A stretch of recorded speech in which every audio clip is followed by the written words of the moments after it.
Good morning बच्चों। आज अधिगम के लिए आकलन, ये चैप्टर आपका ये पेपर थर्ड पेपर है। इस थर्ड पेपर के अंतर्गत अब तक मापन पढ़ा आपने, मापन के स्तर पढ़े। अब आता है आकलन। आकलन का अर्थ क्या है?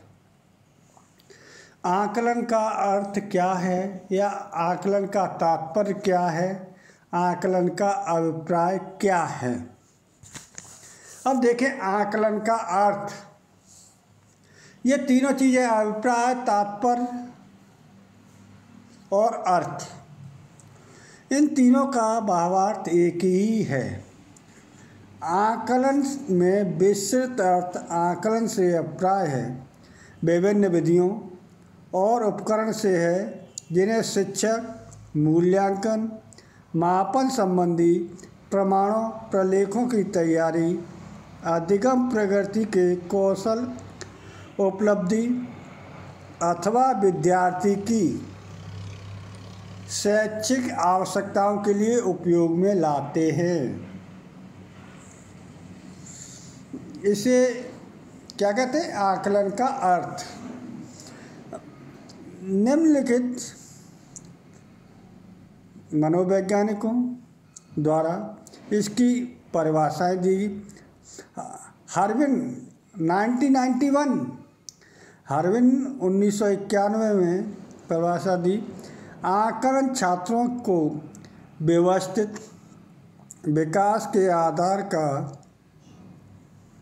अनुमान है। यह किसी भी वस्तु को परिभाषित कर चयन, रचना, संग्रहण, विश्लेषण, व्याख्या और सूचना का उपयुक्त प्रयोग कर छात्र विकास तथा अधिगम को बढ़ाने की प्रक्रिया है। हार्विन ने क्या कहा कि चयन, रचना, संग्रहण, विश्लेषण, व्यवस्था और सूचना को उपयुक्त करके छात्र का विकास तथा अधिगम को बढ़ाने की प्रक्रिया है। होवा एंड फ्रीड के अनुसार आकलन सूचना संग्रहण तथा उन पर विचार विमर्श की प्रक्रिया है जिसे हम विभिन्न माध्यमों से प्राप्त कर पता लगाते हैं विद्यार्थी क्या जानता है, समझता है तथा अपने शैक्षिक अनुभवों द्वारा प्राप्त ज्ञान के परिणामों के रूप में व्यक्त कर सकता है, जिसके द्वारा छात्र अधिगम में वृद्धि होती है। अधिगम का भावार्थ आप लोग जानते ही पहले से ही। अधिगम का सीखना, कि विद्यार्थी कितना सीखा, क्या नहीं सीखा, उसकी प्रक्रिया। उपयुक्त परिभाषाओं के विश्लेषण के आधार पर कहा जा सकता है आकलन लोगों से सूचना एकत्र करने की प्रक्रिया है। इसके द्वारा पृष्ठपोषण दिया जा सकता है। यह पूछताछ प्रक्रिया का पहला पद है। आकलन विचार विमर्शी प्रक्रिया है। अब नेक्स्ट पॉइंट आता है आकलन की विशेषताएं। नेक्स्ट पॉइंट क्या है? आकलन की विशेषता नोट करें। आकलन की विशेषताएं निम्नलिखित होती हैं। निम्नलिखित होती हैं जो 5 इसके प्रमुख गुण होते हैं। कितने गुण होते हैं? 5। नंबर 1 विश्वसनीयता। सबसे पहले विश्वसनीयता, विश्वास रखना। किसी भी आकलन का यह सबसे पहला गुण है।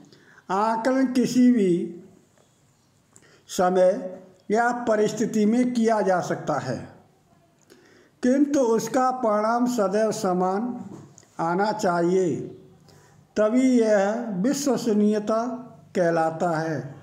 विश्वसनीय सामग्री वही है जिसमें बीएड के विद्यार्थी पुनः परीक्षा में लगभग एक समान उत्तर देते हैं। शिक्षक किसी भी योग्यता का आकलन प्राय एक समान होना चाहिए, परंतु शिक्षक के द्वारा आकलन अलग अलग अंक प्रदान किए जाते हैं, लेकिन ऐसा आकलन विश्वसनीयता ही होता है। नंबर 2 वैधता। नंबर 2 क्या? वैधता।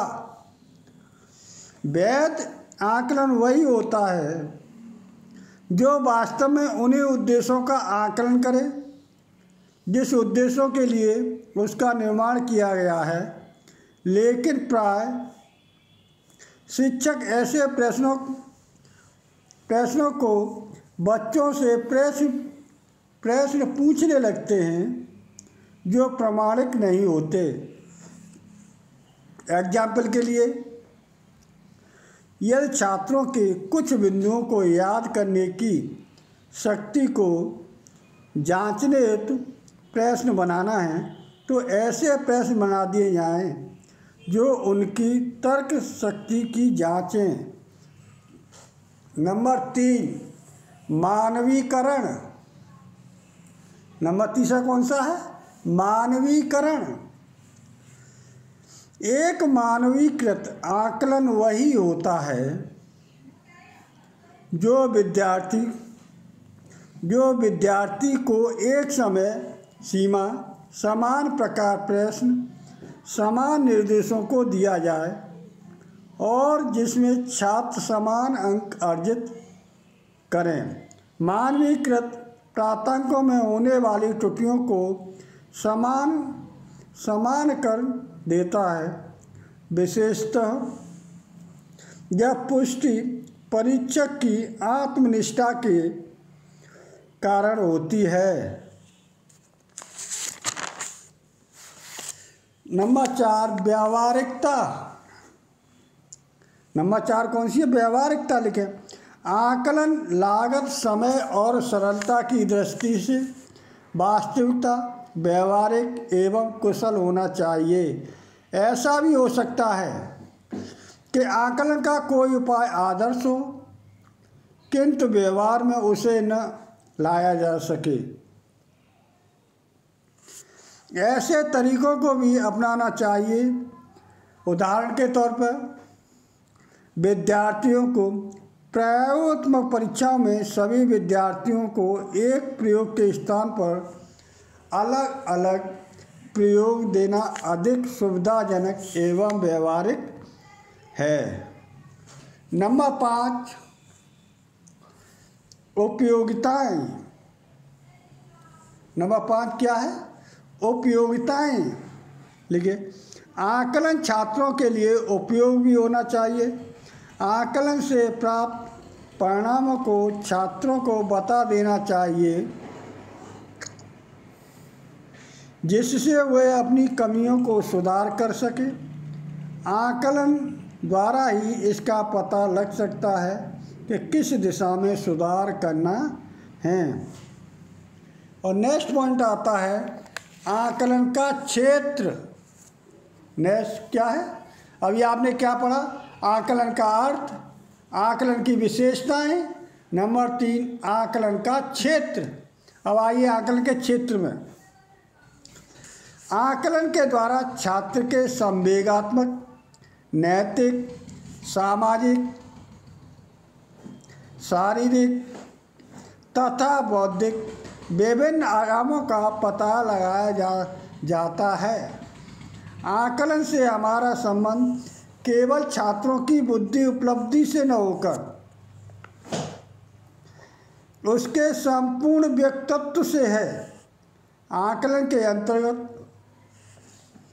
हम विभिन्न क्षेत्रों का अध्ययन करते हैं। नंबर 1 ज्ञान।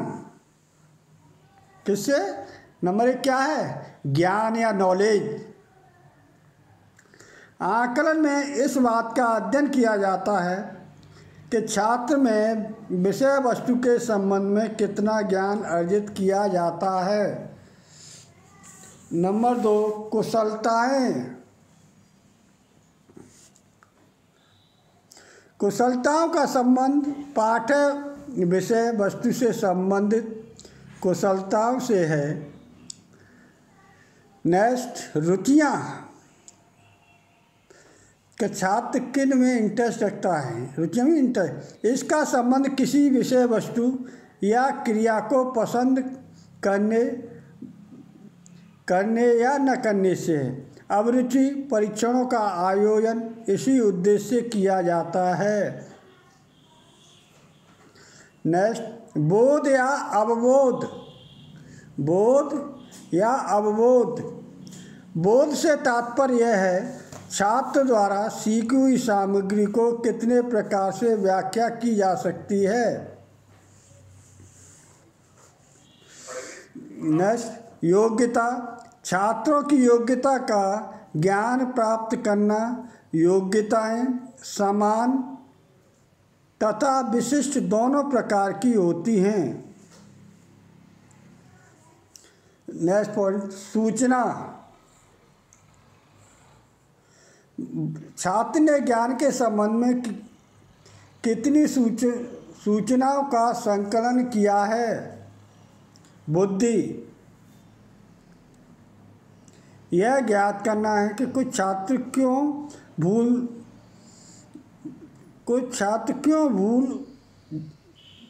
क्यों करते हैं तथा गलतियों की पुनरावृत्ति क्यों करते हैं।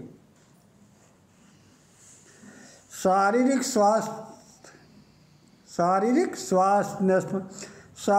स्वास्थ्य का मापन करना आकलन के क्षेत्र में ही आता है। इसके प्रश्नावली, स्वास्थ्य इतिहास तथा निरीक्षण पद्धतियों का प्रयोग किया जाता है। वास्तव में शारीरिक स्वास्थ्य भी एक महत्वपूर्ण तत्व है जिसका मापन किए बिना कोई भी मूल्यांकन अधूरा रह जाता है।